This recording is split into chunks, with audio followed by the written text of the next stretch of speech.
നമസ്കാരം. ഇവനാണ് ഒടിയൻ രമേശ്. കെണിവയ്ക്കുകയും ഒടിവയ്ക്കുകയും ചെയ്യുന്ന ചിലരെക്കുറിച്ച് നിങ്ങൾക്കറിയാമല്ലോ, ഞാൻ പറയാതെ തന്നെ.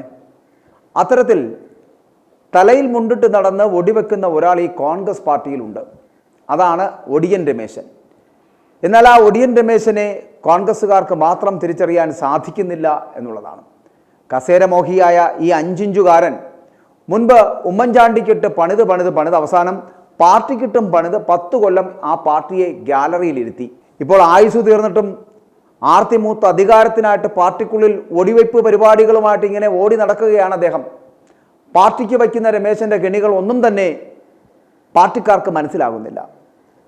സത്യത്തിൽ കോൺഗ്രസ് പാർട്ടി മുഖം മിനുക്കിവെന്ന കഴിഞ്ഞ കുറച്ചു കാലങ്ങളായിട്ട്, അതായത് മുൻ KPCC പ്രസിഡന്റ് സുധാകരനും ഒപ്പം പ്രതിപക്ഷ നേതാവ് സതീശനുമൊക്കെ വലിയ കുഴപ്പമില്ലാതെ പാർട്ടിയെ ഒരുവിധം മാനേജ് ചെയ്ത് കൊണ്ടുപോകുന്ന ഒരു കാലഘട്ടമായിരുന്നു കഴിഞ്ഞ കുറച്ചു കാലങ്ങളായിട്ട്. എന്നാൽ അതിൻ്റെ ഒരു അലൈൻമെൻറ്റ്, ഈ പാർട്ടിയുടെ ഒരു അലൈൻമെൻറ്റ് കളഞ്ഞത് ഈ രമേശൻ നായരുടെ എൻട്രിയോടെയാണ്. ഇവൻ്റെ ഈ കസേര കളിയാണ് പാർട്ടിയുടെ ഒരു ഒത്തൊരുമ നഷ്ടപ്പെടുത്തി തുടങ്ങിയത്. ഒരുവിധം വലിയ കുഴപ്പമില്ലാതെ യുവനിരയെയും കുഴപ്പക്കാരെയും ഒക്കെ അനുനയിപ്പിച്ച് മുന്നോട്ട് കൊണ്ടുപോയിക്കൊണ്ടിരിക്കുമ്പോഴാണ് ഈ നായരുടെ പ്രവേശനം എന്ന് പറയപ്പെടുന്നത്. അതിന് ഈ സമുദായ സംഘടനയുമൊക്കെ വഴിമരുന്നിട്ട് കൊടുത്തു എന്ന് പറയാം. ഒരേ ഒരു ഉത്തരവാദിത്തമുള്ള ഹരിപ്പാട് നായൻ ഇതാണ് എന്ന് പ്രഖ്യാപിച്ച് കസേരമോഹം ഇരട്ടിയാക്കി കൊടുത്തു സമുദായം. മഹാരാഷ്ട്രയിൽ നിന്ന് മുക്കിയ ഫണ്ടുമായിട്ട് ഇറങ്ങി വന്ന് PR പരിപാടികൾ സമാന്തരമായി നടത്തി ഒടിയൻ രമേശൻ തൻ്റെ പരിപാടികൾ തുടങ്ങുകയായിരുന്നു. പാർട്ടിക്കകത്ത് കുത്തിത്തിരിപ്പുണ്ടാക്കി, പാർട്ടിയുടെ അലൈൻമെൻറ്റ് തന്നെ ഇല്ലാതാക്കി ഒരു വഴിക്കാക്കാൻ ഒടിവെപ്പ് തുടങ്ങി. അതിനോടൊപ്പം അയാൾക്ക് തന്നെ അറിയാം കോൺഗ്രസ് പാർട്ടി ജയിക്കില്ല എന്ന്. അപ്രകാരം കോൺഗ്രസിൽ ഇനി ഏതെങ്കിലും തരത്തിലുള്ള ഒരു സാധ്യത, ജയിക്കുവാനുള്ള സാധ്യത ഉണ്ടെങ്കിൽ അതിനെ കൂടി ഇല്ലാതാക്കിയാൽ രമേശൻ നായർക്ക് ഗുണം 2ആണ്. അതായത് ഇടതുപക്ഷത്തിനെയും സംഘപരിവാറിനെയും ഒരേ സമയം തന്നെ സുഖിപ്പിച്ചു നിർത്താൻ രമേശൻ നായർക്ക് കഴിയും. ഇതിൽ നിന്നും നമുക്ക് മനസ്സിലാക്കാൻ കഴിയുന്നത് ഇടതുപക്ഷത്തിൻ്റെയും സംഘപരിവാറിൻ്റെയും അച്ചാരം വാങ്ങിച്ചാട്ടാണ് ഈ ഒടിയൻ പരിപാടി രമേശൻ നടപ്പിലാക്കുന്നത് എന്ന് അങ്ങനെ തന്നെയല്ലേ നമ്മൾ മനസ്സിലാക്കേണ്ടത്. അങ്ങനെ അവസാനം പവനായി ശവമായി. എന്തൊക്കെ ബഹളമായിരുന്നു! മലപ്പുറം കത്തി, മെഷീൻ ഗണ്ണ്, കുന്തം, കൊടച്ചക്രം, തേങ്ങ, മാങ്ങ, അങ്ങനെ എന്തൊരു വെല്ലുവിളിയായിരുന്നു ഈ അൻവർ അടക്കം, അല്ലേ? പിണറായി വിജയനെയും രാജിവെപ്പിച്ച് P ശശിയെയും പിരിച്ചുവിട്ട് ADGP അജിത് കുമാറിൻ്റെ തൊപ്പിയും തെറിപ്പിച്ച് സുജിത് ദാസിനെ രണ്ടാമത്തെ ബീവിയുടെ വീട്ടിൽ പാറാവുകാരനാക്കി ദൗത്യം പൂർത്തിയാക്കി നിലമ്പൂർ ഉപതെരഞ്ഞെടുപ്പിൽ കോൺഗ്രസിൻ്റെ സ്ഥാനാർത്ഥിയായി വീണ്ടും MLA ആയി അടുത്ത നിയമസഭാ തെരഞ്ഞെടുപ്പിൽ നിലമ്പൂർ എവിടെയെങ്കിലും നിന്ന്, അതായത് ഇതേ മണ്ഡലത്തിൽ തന്നെ നിന്ന് മത്സരിച്ച് ഒരു മന്ത്രിയെങ്കിലും ആകാൻ ഇറങ്ങി പുറപ്പെട്ട നിലമ്പൂർ ഗുണ്ടാരാജ് അൻവർക്കയുടെ ഗതി ശത്രുക്കൾക്ക് പോലും വരുത്തരുതേ എന്നേ നമുക്ക് പറയാനുള്ളൂ. കാരണം ഇപ്പോഴത്തെ അൻവർക്കയുടെ അവസ്ഥ കണ്ടാൽ അങ്ങനെയേ പറയാൻ തോന്നൂ. അതിനൊരു കാരണം ഈ രമേശൻ നായർ കൂടിയാണ്. ഗതികെട്ടാലും ഇങ്ങനെ അൻവർക്കയുടെ അത്രയും ആരും തരം താഴരുത് എന്ന് തന്നെയാണ് ഇതുമായിട്ട് ബന്ധപ്പെട്ട് പറയേണ്ടി വരുന്നത്. എന്നാൽ ഈ അൻവർ ആരാ? എന്തിനാണ് കോൺഗ്രസ് അൻവറിൻ്റെ കാല് പിടിക്കാൻ നടക്കുന്നത്? പക്ഷേ ആദ്യമേ നിലപാട് പറഞ്ഞ VD സതീശൻ ആ സ്റ്റാൻഡിൽ തന്നെ ഇപ്പോഴും ഉറച്ചു നിൽക്കുന്നു എന്നുള്ളത് ശ്രദ്ധേയമാണ്. എന്നാൽ ചില കോൺഗ്രസിൻ്റെ സർവനാശം ലക്ഷ്യം വെച്ച് നടക്കുന്ന ചില അധികാരമോഹികളായവർ അൻവറിനെ തള്ളിക്കളയാതെ അവൻ്റെ മൂട് താങ്ങി നടക്കുന്നു. ഇത്ര ഗതികേട് വന്നിട്ടില്ല കോൺഗ്രസ്സിന് എന്ന് പറയുന്നവരാണ് VD സതീശനെ പോലെ അനേകമായിരം കോൺഗ്രസ് അണികളും എന്നുകൂടി പറയട്ടെ. അതായത് ഈ സകലരാലും വെറുക്കപ്പെടുന്ന അൻവറിനെ കോൺഗ്രസ് പാർട്ടിയിലേക്ക് വലിച്ചു കയറ്റാൻ ശ്രമിക്കുന്ന കോൺഗ്രസ്സിലെ തന്നെ ആ വൃത്തികെട്ട ജന്മങ്ങൾ ആരാണ് എന്ന് ഞങ്ങൾ തുടക്കം മുതൽ ഈ നിലമ്പൂർ വിഷയമായി പറഞ്ഞുകൊണ്ടിരിക്കുന്നതാണ്. ഒന്ന് നമ്മുടെ ഉസ്മാൻ രമേശും മറ്റൊന്ന് KC വേണുജിയുമാണ്. അവരാണ് ഇതിന് പിന്നിൽ എന്ന് ഞങ്ങൾ പറഞ്ഞതാണ് മുൻപ് പലവട്ടം. എന്നാൽ അൻവർ കോൺഗ്രസിലേക്ക് വരാനുള്ള ഒരു ആഗ്രഹം പ്രകടിപ്പിച്ചപ്പോൾ തുടക്കം മുതൽ തന്നെ അതിന് വേണ്ട എന്ന നിലപാട് തന്നെയാണ് പ്രതിപക്ഷ നേതാവായിട്ടുള്ള VD സതീശൻ എടുത്തിരുന്നത് എന്നുള്ളതാണ്. പ്രത്യേകിച്ച് ഈ പാലക്കാട് ഉപതെരഞ്ഞെടുപ്പൊക്കെ നടക്കുന്ന ആ സമയത്തൊക്കെ മുഖത്തടിച്ച പോലെ വളരെ കൃത്യമായ നിലപാട് പറഞ്ഞതും ആ നിലപാട് ദഹിക്കാത്ത കോൺഗ്രസിൻ്റെ മുഖം വച്ച അൻവറിൻ്റെ ചന്തി താങ്ങികൾ അതിനെതിരെ തിരിഞ്ഞതും ഈ നിലമ്പൂർ വാണത്തെ കോൺഗ്രസിൽ അലിയിച്ചേ അടങ്ങൂ എന്ന് പ്രതിജ്ഞ എടുത്തവരിൽ മുൻപിലുള്ളവരാണ് ഈ രമേശനും വേണുജിയും. ഒപ്പം സുധാകരനും ഇപ്പോൾ ഈ കുത്തിത്തിരിപ്പുമായിട്ട് രംഗത്തിറങ്ങിയിട്ടുണ്ട്. അദ്ദേഹം അതിൻ്റെ കൂടെ ഉണ്ട് എന്നുള്ളതാണ്. ശുദ്ധൻ ദുഷ്ടൻ്റെ ഫലം ചെയ്യുമെന്ന് പറയും പോലെയാണ് സുധാകരൻ്റെ കാര്യം.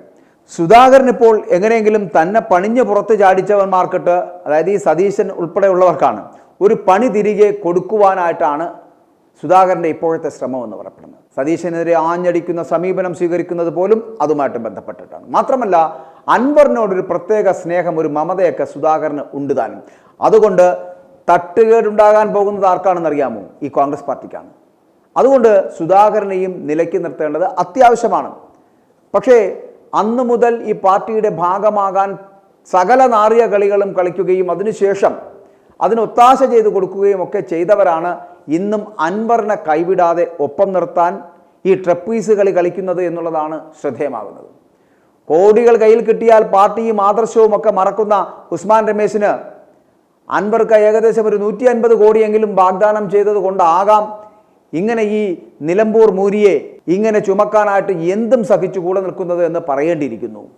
സത്യത്തിൽ പിണറായിയോടും CPM-നോടും യുദ്ധം പ്രഖ്യാപിച്ച് മുന്നണി വിട്ട അൻവറിന് മുന്നിൽ ഇനി എന്ത് എന്നൊരു ചോദ്യം മാത്രമാണ് ബാക്കിയാകുന്നത് എന്നുള്ളതാണ്. എവിടെയാണ് PV അൻവറിന് പിഴച്ചുപോയത്? UDF നേതാക്കളുടെ സൗമനസ്യത്തിൽ കിട്ടിയ ഒരു ക്ഷണിതാവെന്ന സ്ഥാനത്തിൽ കുറച്ചു കാലം കുറച്ച് ക്ഷമയോടുകൂടി തുടരാൻ അൻവറിന് കഴിയുമായിരുന്നുവെങ്കിൽ ഒത്ത ക്ഷമയും കാത്തിരിക്കുവാനുള്ള മനസ്സുമില്ലാത്ത ഒരവസ്ഥയാണ് ഇത്തരത്തിലുള്ള തിരിച്ചടിക്ക് ഇടയാക്കിയത്. UDF സ്ഥാനാർത്ഥിയെ തീരുമാനിക്കുവാൻ കൊച്ചിയിൽ കോൺഗ്രസ് നേതാക്കൾ യോഗം ചേരുമ്പോൾ നിലമ്പൂരിൽ വാർത്താ സമ്മേളനം നടത്തി അൻവർ, അതായത് ഈ ആര്യാടൻ ഷൗക്കത്തിനെതിരെ ഒരു നിലപാടെടുത്തുകൊണ്ട്. ഇതോടെ കോൺഗ്രസ് നേതൃത്വം അൻവറിന് ഒരു കാരണവശാലും വഴങ്ങരുത് എന്ന തീരുമാനമെടുത്തു. നിലമ്പൂർ ഉപതെരഞ്ഞെടുപ്പ് പോലെ നിർണായകമായിട്ടുള്ള ഒരു രാഷ്ട്രീയ സാഹചര്യത്തിലും കോൺഗ്രസ് അങ്ങനെ ഒരു തീരുമാനമെടുത്തിരിക്കുന്നു എന്നുള്ളതാണ് നമ്മൾ മനസ്സിലാക്കേണ്ടത്. അത് അഭിനന്ദനാർഹമാണ്. പ്രതിപക്ഷ നേതാവും അണികളിൽ ഭൂരിഭാഗവും ആന്റി അൻവർ നിലപാടെടുത്തപ്പോൾ മറ്റുള്ളവരും കൂടി ആ തീരുമാനത്തെ കൈപൊക്കി എന്നുള്ളതാണ്. അൻവറിൻ്റെ ഒരൊറ്റ വാർത്താ സമ്മേളനത്തോടെ ആടി നിന്ന ഷൗക്കത്തിൻ്റെ പേര് അതോടുകൂടി അങ്ങ് ഉറച്ചു. അദ്ദേഹം സ്ഥാനാർത്ഥിയായി. നിലമ്പൂർ മൂരിയുടെ യഥാർത്ഥ പ്രശ്നം നിലമ്പൂരിൽ ആര്യാടൻ ഷൗക്കത്തിൻ്റെ സ്ഥാനാർത്ഥിത്വമാണ് എന്ന് കോൺഗ്രസ് നേതൃത്വം കരുതുന്നുണ്ട്. VS ജോയിക്ക് വേണ്ടിയിട്ട് പരസ്യമായിട്ട് വാദിച്ച അൻവർ ഒരു ഘട്ടത്തിൽ തൻ്റെ അഭിപ്രായം കോൺഗ്രസിൻ്റെയും അഭിപ്രായമാകുമെന്ന് വരെ കരുതുകയും ചെയ്തിരുന്നു. എന്നാൽ ഉപതെരഞ്ഞെടുപ്പ് പ്രഖ്യാപനം വന്ന ശേഷം ഈ കോൺഗ്രസിലെ ചർച്ചകളിൽ ഷൗക്കത്തിനായിരുന്നു ആകെ മുൻതൂക്കം എന്ന് പറയപ്പെടുന്നത്. ഘടകകക്ഷികളുടെയൊക്കെ അഭിപ്രായം തേടിയ കോൺഗ്രസ് അൻവറിനോട് ചർച്ചയ്ക്ക് മുതിർന്നില്ല എന്നുള്ളതും ശ്രദ്ധേയമായിരുന്നു. സ്ഥാനാർത്ഥി പ്രഖ്യാപനം നടത്തിയതോടെ അൻവർ ഷൗക്കത്തിനെതിരെ വീണ്ടും തിരിയുകയായിരുന്നു എന്നുള്ളതാണ്. UDF സഹകരണം സംബന്ധിച്ച പ്രഖ്യാപനം ആ സമയത്ത് നടക്കാത്തതും അദ്ദേഹത്തെ ചൊടിപ്പിച്ചു. കോൺഗ്രസിൻ്റെ സ്ഥാനാർത്ഥിയുടെ കാര്യത്തിൽ അൻവർ ഉപാധി വച്ചാൽ അംഗീകരിക്കാനാവില്ലെന്ന നിലപാട് UDF-ഉം അതോടൊപ്പം എടുക്കുകയും ചെയ്തു. അവിടെ തന്നെ UDF തുടർന്നും നിൽക്കുന്നു എന്നുള്ളതാണ് ഏറ്റവും വലിയ പ്രത്യേകത എന്നുള്ളത്. ആ സംഭവത്തോടെ അൻവറിൻ്റെ കയ്യിൽ നിന്നും കാര്യങ്ങൾ കംപ്ലീറ്റ് കൈവിട്ടുപോയി. എങ്കിൽ വീണ്ടും തൻ്റെ സംരക്ഷകൻ KC വേണുഗോപാൽ വഴി സമ്മർദ്ദം ചെലുത്തുവാൻ കഴിയുമെന്ന അൻവറിൻ്റെ ഒരു പ്രതീക്ഷയുണ്ടായിരുന്നു. ആ പ്രതീക്ഷ കഴിഞ്ഞ ദിവസം പാളുകയും ചെയ്തു. സംസ്ഥാന നേതൃത്വത്തെ ദുർബലമാക്കുന്ന ഒരു നീക്കത്തിനും താനില്ല എന്ന് വ്യക്തമാക്കിക്കൊണ്ട് കൂടിക്കാഴ്ചയ്ക്ക് വേണുഗോപാൽ വിസമ്മതിച്ചു എന്നൊരു വാർത്ത വന്നു. ഇതോടെ ഒരേ സമയം സംസ്ഥാന മുഖ്യമന്ത്രിയെയും പ്രതിപക്ഷ നേതാവിനെയും ശത്രുപക്ഷത്ത് നിർത്തുന്ന നിലയിലായിരിക്കുന്നു അൻവർ. എന്നാൽ ഇവിടെ വേണുജിയുടെ പിന്മാറ്റം മറ്റൊന്നും കൊണ്ടല്ല.